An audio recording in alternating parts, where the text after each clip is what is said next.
காலை நேரம் Bible hour presented by the National Bible College. கிறிஸ்துவின் சபையார் உங்களை வாழ்த்துகிறார்கள். Satellite Bible School. வணக்கம் வேத மாணவர்களே, கிறிஸ்துவுடன் சகோதர சகோதரிகளே, தொடர்ந்து நாம் science and wonders and witnesses, அதாவது அடையாளங்களும் அற்புதங்களும் மற்றும் சாட்சிகள் என்ற இந்த பாடத்தை நாம் படித்துக் கொண்டு வருகிறோம். அதை தொடர்ச்சியாக இன்றைய நாளிலே 5வது பாடமாக யோசுவாவின் வாழ்க்கையிலே நடந்த அற்புதங்களையும் அடையாளங்களையும் குறித்து இன்றைய நாளிலே நாம் படிக்க இருக்கிறோம். யார் இந்த யோசுவா? தேவன் அவரை கொண்டு செய்த அற்புதங்களும் அடையாளங்களும் என்ன என்ன என்பதை குறித்து இன்றைய நாளிலே நாம் வேத வசன ஆதாரங்களோடு படிக்க இருக்கிறோம்.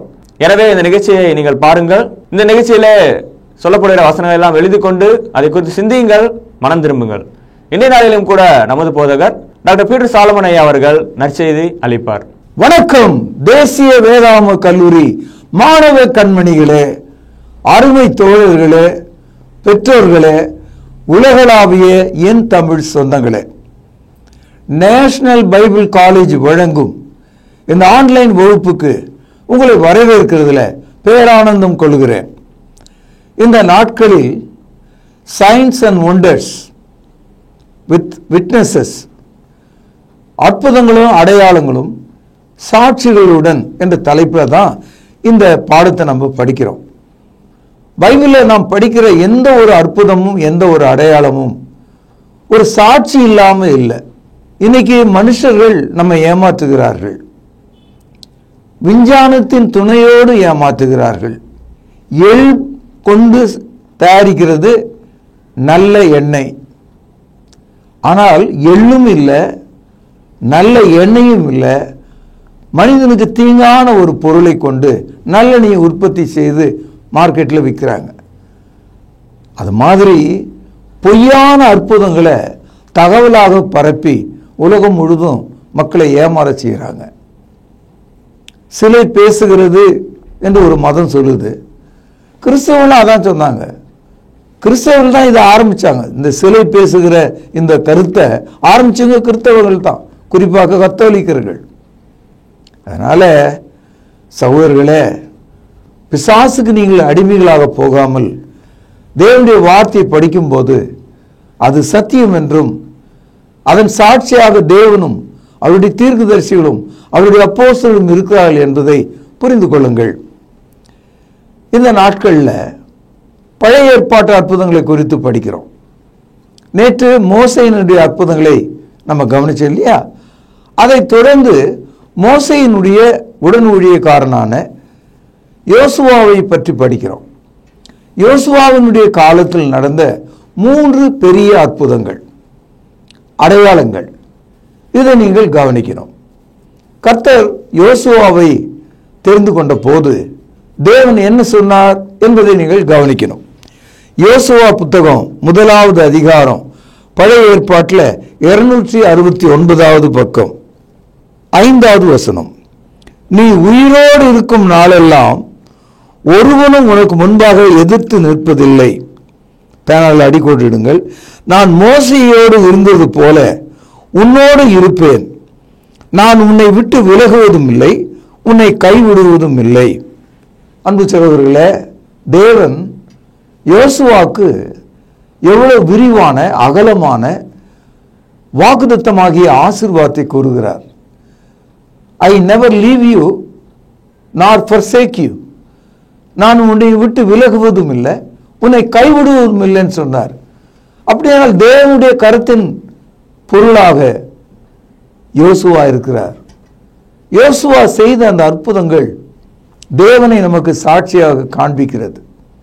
யோசுவாவின் புத்தகம் 1வது அதிகாரம், இந்த நியாயப்பிரமாண புத்தகம் உன் வாயை விட்டு பிரியாதிருப்பதாக, இதில் எழுதியிருக்கிறவர்களின்படியெல்லாம் நீ செய்ய கவனமாயிருக்கும்படி இரவும் பகலும் அதை தியானித்துக் கொண்டிருப்பாயாக. அப்பொழுது நீ உன் வழியை வாய்க்க பண்ணுவாய், அப்பொழுது புத்திமானாயும் நடந்து கொள்வாய். உன்னுடைய வழியை வாய்க்க பண்ணுவாய், புத்திமானாக நடந்து கொள்வாய். You shall be a successful on all your ways. என் அன்பு சகோதரர்களே, இந்த யோசுவா காலத்தில் நிகழ்ந்த முதல் அற்புதம் எப்படி மோசே செங்கடலை இஸ்ரவேலர்களுக்காக திறந்து அதன் வழியாக அத்தனை பேரும் கரையேறி சென்றார்களோ, அதே போன்ற ஒரு அற்புதத்தை யோர்தான் நதியிலே அவர் செய்கிறார். இஸ்ரவேல் ஜனங்கள் கடந்து போகும்போது அவர்களுக்கு குறுக்காக யோர்தான் நதி வந்தது. இன்னைக்கும் அந்த யோர்தான் நதி ஓடிக்கொண்டிருக்கிறது. அந்த யோர்தான் என்ற பெயர்ல ஒரு நாடு இருக்கிறது. அந்த யோர்தான் நதி இன்றைக்கு இருக்கிற இஸ்ரவேல் வழியாக கடலிலே போய் சேருகிறது. இந்த யோர்தான் நதிக்கு ஒரு வித்தியாசமான குணம் உண்டு. அதாவது ரிவர் பேட்டர்ன், நதிகளுக்கான ஒரு வழி இப்படிதான் வரும் அப்படின்னு மக்களுக்கு தெரியும் போது அந்த நதியினுடைய இரண்டு பக்கங்களிலும் பட்டணங்கள் உருவாகும். ஆனால் யோர்தான் நதி இந்த மாதிரி தான் நேராக ஓடும், இந்த பகுதியில் வளையும் அப்படின்னு எதிர்பார்த்து கட்டடங்களையோ பட்டணங்களையோ உருவாக்க முடியாது. காரணம் என்னன்னா, ஒவ்வொரு ஆண்டும் யோர்தான் நதி அது கரை கடந்து ஓடும்போது, புரண்டு ஓடும்போது அதனுடைய அந்த ரிவர் பேட்டர்ன், அது போகிற பாதையை அப்பப்போ மாற்றிக்கும். ஒரு தடவை இப்படி போவோம், இன்னொரு தடவை அந்த அப்படி போவோம், வளைஞ்சு வளைஞ்சு போவோம். ஒரு பக்கம் அதிகமாக தண்ணீர் ஏறி போகும், ஒரு பக்கம் தண்ணி குறைந்து போகும். தண்ணிக்குள்ளே இறங்கின பிறகு நீங்கள் நடந்து போயிடலாம், கடந்து போயிடலாம் நினச்சிங்கன்னா திடீர்னு தண்ணி மேலே ஏறிடும். அதனால் உலகத்திலேயே யோர்தான் நதியை அன்சர்டன் ரிவர், அந்த ரிவர்னுடைய பேட்டர்ன், அதனுடைய லாங்குவேஜ் மக்களுக்கு புரியாதான். மிகவும் கரை புரண்டு ஓடக்கூடிய ஒரு நதி. இந்த நதியை இஸ்ரவேல் ஜனங்கள் கடக்க வேண்டும்.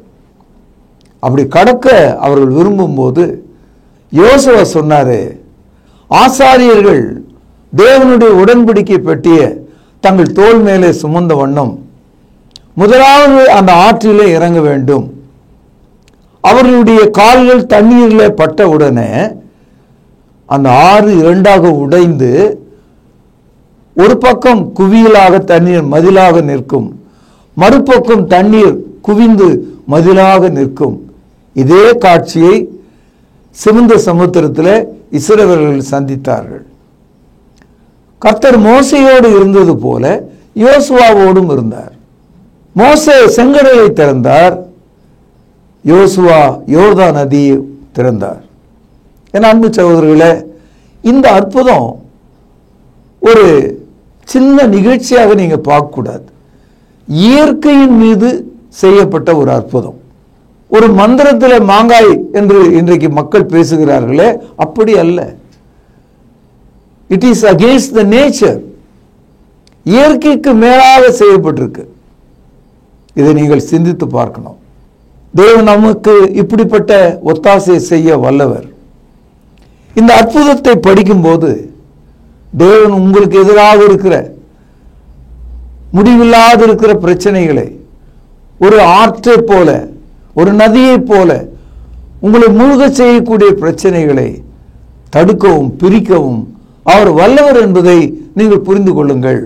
யோசுவாவின் புத்தகம் 4வது அதிகாரம் 22வது வசனம். நீங்கள் உங்கள் பிள்ளைகளுக்கு அறிவிக்க வேண்டியது என்னவென்றால், இஸ்ரவேலர் வெட்டாந்தரை வழியாய் இந்த யோர்தானை கடந்து வந்தார்கள். பூமியும் சகல ஜனங்களும் கர்த்தருடைய கரம் பலத்ததென்று அறியும்படிக்கு நீங்கள் சகல நாளும் உங்கள் தேவனாகிய கர்த்தருக்கு பயப்படும்படியாக இது நடந்தது என்று சொல்கிறார். ஒவ்வொரு முறையும் யோர்தான் நதியை ஆண்டவர் இரண்டாக பிரித்தார் என்று படிக்கும்போது அது ஒரு செய்தியாக இல்லாம, அது ஒரு சம்பவமாக நீங்க பார்க்காம, தேவன் தமது ஜனங்களுக்கு என்ன செய்தார், தேவனுடைய வல்லமை எப்படிப்பட்டதாக இருக்கிறது, அவர் பூமியும் வானத்தையும் சமுத்திரத்தையும் ஆறுகளையும் மலைகளையும் குன்றுகளையும் உண்டாக்கினவர். அவருக்கு முன்பாக ஆறுகள் துள்ளி இரண்டாக பிரிகிறது. ஆறுகள் மீது புரளுவதில்லை என்று வாக்குத்தத்தத்தை தேவன் கொடுத்திருக்கிறார். என் அன்பு சகோதரர்களே, இந்த அற்புதம் நம்முடைய ஆவிக்குரிய வாழ்க்கையில ஒரு சிறந்த உச்சாணியை தொடக்கூடிய விசுவாசத்தை காண்பிக்கக்கூடியதாக இருக்கிறது. இரண்டாவதாக, யோசுவா தீர்க்கதரிசன புத்தகம் 6வது அதிகாரம் 1 வசனம். எரிகோ இஸ்ரவேல் புத்திரருக்கு முன்பாக அடைக்கப்பட்டிருந்தது. ஒருவரும் வெளியே போகவும் இல்லை, ஒருவரும் உள்ளே வரவும் இல்லை. கர்த்தர் யோசுவாவை நோக்கி, இதோ எரிகோவையும் அதன் ராஜாக்களையும் அதன் யுத்த வீரரையும் உன் கையில் ஒப்பு கொடுத்தேன் என்று சொன்னார். அன்பு சகோதரர்களே, நம்ம நிறைய பாட்டு பாடுறோம். அதில் ஒரு சிறந்த பாடல், எரிகோ கோட்டை முன்னே வந்தாலும் அப்படின்ற ஒரு வரியை நீங்கள் பாடியிருப்பீங்க, கேட்டிருப்பீங்க. சகோதரர்களே, இந்த எரிகோ கோட்டை ஆதியாகம காலத்திலிருந்தே இருக்கிறது. உலகத்திலேயே பிரம்மாண்டமான கோட்டைகளில் ஒன்று அது. என்னுடைய வாழ்க்கையில் இந்த எரிகோ கோட்டையினுடைய சிதில் அடைந்த பகுதியை பூமியின் அடியில் ஆழமாக அவர்கள் போட்டிருக்கிற அந்த அஸ்திவாரத்தண்டை போய் பார்ப்பதற்கு 2 முறை தேவன் எனக்கு வாய்ப்பு கொடுத்தார். இப்பொழுது எரிகோ கோட்டை இல்லை, அந்த கோட்டை நின்ற அதனுடைய அஸ்திவார பகுதி இருக்கு. பெரும் கல்லால் அது கட்டப்பட்டிருந்தது. அந்த காலத்தில் ராஜாக்கள் மிக புத்திசாலித்தனமாக பெரும் கோட்டைகளை கட்டி தங்களை பாதுகாத்துக் கொள்வாங்க. இஸ்ரவேலர்கள் கையில் ஒரு பட்டயம் இல்லை, ஒரு ஈட்டி இல்லை, ஒரு கடப்பாறை இல்லை, ஒரு குத்தூசி இல்லை. அவர்கள் வெறுங்கையா நிற்கிறாங்க. இந்த எரிகோவை அவர்கள் கடக்க வேண்டும். எரிகோ கோட்டையை அவர்கள் தாண்டி செல்ல வேண்டும். என்ன செய்வது? யோசுவா அவர்களுக்கு ஒரு புத்தியை சொன்னார். நீங்கள் 6 நாளைக்கு இந்த எரிகோ கோட்டையை சுற்றி வாருங்கள். அதே போல இஸ்ரவேலர்கள் 6 நாள் சுற்றி வந்தார்கள். காலையில் புறப்பட்டால் சாயங்காலம் வந்து சேருவார்கள். 7வது நாளில் 7 முறை சுற்றி வாருங்கள். 7வது முறை நீங்கள் சுற்றி வரும்போது கைகளை தட்டுங்கள், கர்த்தருக்கு ஸ்தோத்திரம் சொல்லுங்கள், அது போதுமானது. சகோதரர்களே, கைத்தட்டினால் கட்டணம் விழுந்துருமா? கைத்தட்டினால் கொரோனா நோய் ஓடிவிடுமா? ஒரு விளையாட்டு மைதானத்தில் மக்கள் கைத்தட்டலாம், வீரர்கள் உற்சாகம் அடையலாம். ஆனால் பெரும் பாறாங்கல்லால் கட்டப்பட்ட கோட்டை அசையுமா? அது கேட்குமா? என் அன்பு சகோதரர்களே, என்ன நடந்ததுன்னு உங்களுக்கு ரொம்ப ஆச்சரியமா இருக்கும். 7வது நாளில் யோசுவாவுடைய வார்த்தையின்படி ஜனங்கள் ஆர்ப்பரித்து கைகளை தட்டிய போது அந்த கோட்டை விழுந்தது. The great fort of Jericho was collapsed. அது எப்படி விழுந்ததா? வெளிப்பக்கமாக விழாம உள்பக்கமாகவே விழுந்துட்டு தான். காரணம் என்னன்னா, வெளிப்பக்கமாக விழுந்தா அதை சுற்றி வந்த இஸ்ரவேலர்களுடைய தலையின் மேலே அந்த பாறாங்கற்கள் விழுந்து அவங்க செத்து போயிருப்பாங்க. தேவன் பாருங்க, இந்த அற்புதத்தை செய்யும் போது அது உள்ளே விழுந்தது. அப்படி உள்ளே விழுந்ததுனால இன்னொரு பெரிய லாபம் என்னன்னா, எல்லாம் ஒரு பக்கமாக சேர்ந்து பிரதான கேட், பிரதான வழி ஒன்று இருக்கு இல்லையா, அந்த கோட்டை உள்ள போகிறதுக்கு, அது வழியாக போகணும்னு அவசியம் ஏற்படல. அதாவது சுற்றி எல்லா இஸ்ரவேலர்களும் நின்று கைத்தட்டும் போது அந்த கோட்டை உள்ளுக்கு விழுந்த போது, மதில் சுவர்கள் உள்ளே விழுந்த போது, யார் யார் எந்தெந்த பக்கத்தில் நின்றார்களோ அப்படியே நேராக உள்ளே ஏறி போயிட்டாங்க. அதாவது சன நேரத்தில் அந்த கோட்டை விழுந்த போது எல்லா இஸ்ரவேலர்களும் வட்டமாக நேரடியாக உள்ள நுழைஞ்சிட்டாங்க. அந்த எரிகோவின் ராஜாவையும் அதனுடைய மக்களையும் அவர்கள் சிறைப்பிடித்தாங்க. இப்படி தான் இந்த அற்புதம் நிகழ்ந்திருக்கு. இதை யோசுவா 6ஆம் அதிகாரம் 20வது வசனம். எக்காலம் ஊதுகையில் ஜனங்கள் ஆர்ப்பரித்தார்கள். தங்கள் சத்தத்தை ஜனங்கள் கேட்டு மகா ஆர்வத்தோடு முழங்குகையில் அலங்கம் இடிந்து விழுந்தது. உடனே ஜனங்கள் அவரவர் தங்களுக்கு நேராக பட்டணத்துக்குள் ஏறி பட்டணத்தை பிடித்தார்கள். 24வது வசனம். பட்டணத்தையும் அதில் உள்ள யாவையும் அக்னியினால் சுட்டெரித்தார்கள். சகோதரர்களே, ஒரு அற்புதம் இங்கே நடந்தது. மாபெரும் கோட்டை விழுந்தது. இதையெல்லாம் நம்ம எண்ணி பார்க்கணும். இதிலிருந்து நாம் என்ன பாடத்தை கற்றுக்கலாம்? இந்த எரிகோனுடைய இந்த அற்புதம், இந்த கோட்டை விழுந்தது புதிய ஏற்பாட்டில் எத்தனை இடங்களில் பதிவு செய்யப்பட்டிருக்கு. யோசுவா காலத்தில் நடந்ததெல்லாம் வேற வேற வேற இடங்கள்லாம் பதிவு செய்யப்பட்டிருக்கு. ஏன்னா அது நடந்தது, அதற்கு சாட்சிகள் இருந்தாங்க. அதை நீங்கள் நம்பலாம், விசுவாசிக்கலாம். எரிகோவை குறித்து நினைக்கும் போது நம்முடைய வாழ்க்கையில் நமக்கு எதிரடியாக எத்தனையோ கோட்டை கொத்தளங்கள் தடையாக நிற்கிறது. இதை நாம் எப்படி கடப்பது என்று நாம் யோசிக்கலாம். இதை எப்படி வீழ்த்துவது என்று யோசிக்கலாம். மலை போல உபத்திரவங்கள் நமக்கு வரலாம். நீங்கள் கர்த்தரை ஸ்தோத்திரித்தால், கர்த்தரை மகிமைப்படுத்தினால் கோட்டைகள் விழுந்துவிடும், மதிச்சுவர்கள் கீழே விழுந்துவிடும், அவைகள் உங்கள் காலடியிலே கிடக்கும். இதுதான் நம்ம கத்துக்கிறோம். பைபிளில் இருக்கிற அற்புதங்களும் அடையாளங்களும் அக்கால மக்களுக்கு அவசியமாக செய்யப்பட்டாலும் நிகழ்கால உங்களுக்கு எனக்கும் அது பயனாகவும் ஆசீர்வாதமாகவும் அதை நாம் அனுபவிக்க முடியும் என்ற தகவலை நமக்கு கொடுக்கக்கூடியதாகவும் இருக்கிறது. இஸ்ரவேல் ஜனங்கள் எரிகோவை கடந்து தொடர்ந்து கானானுக்குள் போவதற்காக பயணப்படுகிறார்கள். அப்படி அவர்கள் பயணப்படும் போது ஒரு கட்டத்தில் கிபியோன் என்ற தேசத்தில் 5 ராஜாக்கள் ஒன்று கூடிக்கொண்டு இஸ்ரவேலர்களுக்கு எதிராக யுத்தம் பண்ண வந்தாங்க. அவர்கள் குதிரைகளோடும் ரதங்களோடும் சகலவித சேனைகளோடும் ஈட்டிகளோடும் வெட்டு அருவாக்களோடும் வாள்களோடும் வந்தாங்க. இஸ்ரவேல் கையில் எந்த ஆயுதமும் இல்லை.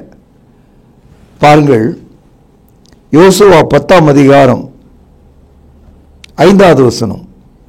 அப்படியே எருசலேம் ராஜா, எபிகோனின் ராஜா, யார்மூதின் ராஜா, லாகீசின் ராஜா, எக்லோனின் ராஜா என்கிற எமோரியரின் 5 ராஜாக்களும் கூடிக்கொண்டு அவர்களும் அவர்களுடைய சகல சேனைகளும் போய் சிவியோனுக்கு முன்பாக பாளையம் இறங்கி அதன் மேல் யுத்தம் பண்ணினார்கள். இப்படிப்பட்ட ஒரு சூழலில் இஸ்ரவேலர்கள் அவர்களை எதிர்த்து நின்றார்கள். இதை யோசுவா 10ஆம் அதிகாரம் 8வது வசனம். கர்த்தர் யோசுவாவை நோக்கி, அவர்களுக்கு பயப்படாதிருப்பாயாக, உன் கையில் அவர்களை ஒப்பு கொடுப்பேன், அவர்களில் ஒருவரும் உனக்கு முன்பாக நிற்பதில்லை. இதே வார்த்தையை தான் எப்பொழுதுமே தேவன் இஸ்ரவேலில் யோசுவாவினிடத்தில் சொல்லுகிறார். யோசுவாவுடைய முதல் அற்புதம் அங்கே கர்த்தர் அவனிடத்தில் சொன்னார், நீ இந்த யோர்தானை கடந்து செல்வாய் என்று. அதே போல எரிகோ கோட்டையை பிடிப்பதற்கு முன்பாக கர்த்தர் யோசுவாவினிடத்தில் சொன்னார், அதை நான் உன் கையில் ஒப்பு கொடுத்தேன். அதே போல இந்த 5 ராஜாக்கள் இஸ்ரவேலுக்கு விரோதமாக நின்ற போது கர்த்தர் ரிசல்ட்டை முன்கூட்டியே சொல்லிட்டார். கர்த்தர் உன் கையில் அவர்களை ஒப்பு கொடுப்பேன் என்று சொன்னார். இதுதாங்க கிறிஸ்தவ வாழ்க்கை. கிறிஸ்தவர்களாகி நாம் தேவ வசனத்தை படித்து, அதாவது ஃபியூச்சர் டென்ஸ்ல நம்முடைய விக்டரியை, நம்முடைய ஜெயத்தை எண்ணி பார்க்கிறத விட பாஸ்ட் டென்ஸ்ல இருந்தே நம்முடைய விக்டரியை நம்ம அனுபவிக்கலாம். கடந்த காலத்தில் இருந்த எதிர்கால ஜெயத்தை குறித்து நாம் நம்பிக்கை உள்ளவர்களாக இருக்கலாம். எந்த ஒரு விஷயத்திலும் நடந்த பிறகு வெற்றி, முடிந்த பிறகு வெற்றி என்றெல்லாம் இல்லை. கிறிஸ்தவர்கள் நடப்பதற்கு முன்பாக, முடிப்பதற்கு முன்பாக ஜெயக்கொடி ஏற்றக்கூடியவர்களா இருக்கிறாங்க, வெற்றியை பாராட்டக்கூடியவர்களா இருக்கிறாங்க. நீங்கள் சொல்லி பாருங்கள் உங்கள் வாழ்க்கையில, ஆண்டவரே இந்த பிரச்சனையின் மீது எனக்கு கொடுத்த ஜெயத்துக்காய் ஸ்தோத்திரம், இந்த நோயின் மீது எனக்கு கொடுத்த சுகத்துக்காய் ஸ்தோத்திரம், இந்த வறுமையின் மீது எனக்கு கொடுத்த நிம்மதிக்காய் ஸ்தோத்திரம். ஒவ்வொன்றுக்கு முன்பாக ஸ்தோத்திரியுங்கள், நன்றி செலுத்துங்கள், பாராட்டுங்கள், எடுத்து அனுபவியுங்கள். என் அன்பு சகோதரர்களே, யுத்தம் மிக மும்முரமாக நடக்கிறது. யோசுவா நினைக்கிறாரு, ஐயோ சூரிய ஒளி மறைய போகிற நேரம் வரப்போகிறது, முற்றிலுமாக இவர்களை அழிக்க வேண்டுமே, எனக்கு நேரம் போதாது போல தெரியுது, ஏன்னா சாயங்காலம் வரப்போகிறது என்பதை அவர் அறிந்து கொண்டார். அப்பொழுது யோசுவா கர்த்தரை நோக்கி பார்க்கிறார். என்ன நடக்குதுன்றதை பாருங்க. யோசுவா 10வது அதிகாரம் 12வது வசனம். கர்த்தர் எமோரியரை இஸ்ரவேல் புத்திரர்களுக்கு முன்பாக ஒப்பு கொடுக்கிற நாளிலே யோசுவா கர்த்தரை நோக்கி பேசி, பின்பு இஸ்ரவேலின் கண்களுக்கு முன்பாக, கவனிங்கள், பேனால் அடிக்கொள்ளுங்கள், சூரியனே நீ கிபியோன் மேலும், சந்திரனே நீ அயலோன் பள்ளத்தாக்கின் மேலும் தரித்து நில்லுங்கள் என்றான்.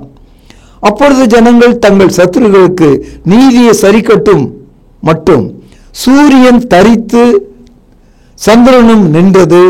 இது யாசேரின் புத்தகத்தில் எழுதியிருக்கவில்லையா? அப்படியே சூரியன் அஸ்தமிக்க தீவிரிக்காமல் ஏறக்குறைய ஒரு பகல் முழுவதும் நடுவானில் நின்றது. இப்படி கர்த்தர் ஒரு மனிதனுடைய சொல்லை கேட்ட அந்த நாளை ஒத்த நாள் அதற்கு முன்னும் இல்லை, அதற்கு பின்னும் இல்லை. கர்த்தர் இஸ்ரவேலுக்காக யுத்தம் பண்ணினார். சகோதரர்களே, வாஸ்து இந்த தகவல் ஒரு மாணவராக, ஒரு போதகராக, ஒரு முதியவராக உங்கள் வாழ்க்கையை மாற்றட்டும். கர்த்தர் யுத்தம் செய்தார். The Lord fought for them. The Lord took in the battle. கர்த்தர் அவர்களுக்காக யுத்தம் செய்தார். என்ன நடந்தது பார்த்தீங்களா? சூரியனும் சந்திரனும் வானத்திலே ஒரு பகல் முழுவதும் நின்றது. அதனுடைய பொருள்னா, ஒரு பகல் சொன்னா 12 மணி நேரம், ஒரு இரவுன்னு சொன்னா 12 மணி நேரம். தேவன் யோசுவாவின் காலத்தில் சராசரியாக 24 மணி நேரத்தில் முதல் 12 மணி நேரம் பகலை, அடுத்து வந்த இரவாகிய அடுத்த 12 மணி நேரத்தையும் சூரிய ஒளியை நிற்க செய்து விட்டார். சூரிய ஒளி பாய்ச்ச செய்து விட்டார். இருள் தொடங்காமல் பகலாய் இழுக்கும்படி செய்து விட்டார். இதை கேட்கும்போது படிக்கிற பிள்ளைகள், விஞ்ஞானத்திலே நம்பிக்கை வைக்கிற மக்கள், இது நடக்க முடியுமா, இது நிகழுமா என்று கேட்கிறார்கள். இதே மக்கள் தான் சொல்றாங்க, பூமி தன்னுடைய அச்சிலிருந்து நிற்கப் போகிறது, பூமியின் காந்த மண்டலம் மாறப்போகிறது, ஈர்ப்பு விசைகள் கொஞ்சம் கொஞ்சமாக எழுந்து கொண்டு வருகிறது, வேறு கிரகத்திலிருந்து பூமியை அழிக்கும்படி வேறு ஒரு சிறிய கிரகம் வேகமாய் புறப்பட்டு வருகிறது. இதெல்லாம் படிக்கும்போது என்ன நினைக்கிறீங்க? வானத்திலிருந்து நட்சத்திரங்கள் கீழே விழுந்து சாம்பலாகிறது.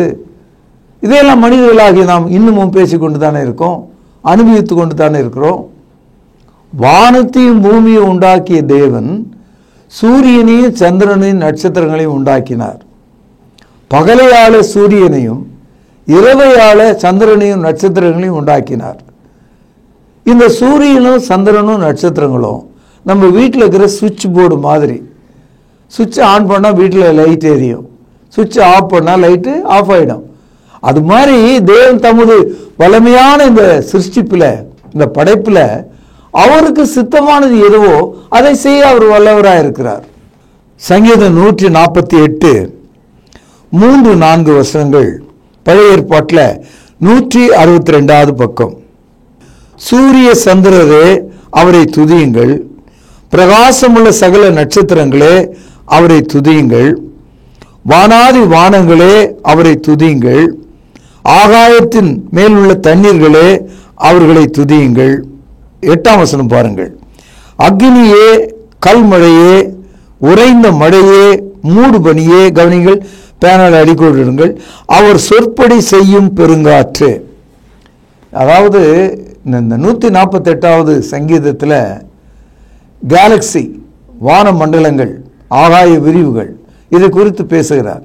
அங்கே பேசும்போது இந்த வார்த்தையை அவர் பயன்படுத்துகிறார். அவருடைய சொற்படி செய்யும் என்ற வார்த்தையை பயன்படுத்துகிறார். சூரியனும் சந்திரனும் நட்சத்திரங்களும் பெருங்காற்றுகளும் கல்மழையும் பெருமழையும் அவருடைய சொற்படி நடக்கிறது என்று சொல்கிறார்.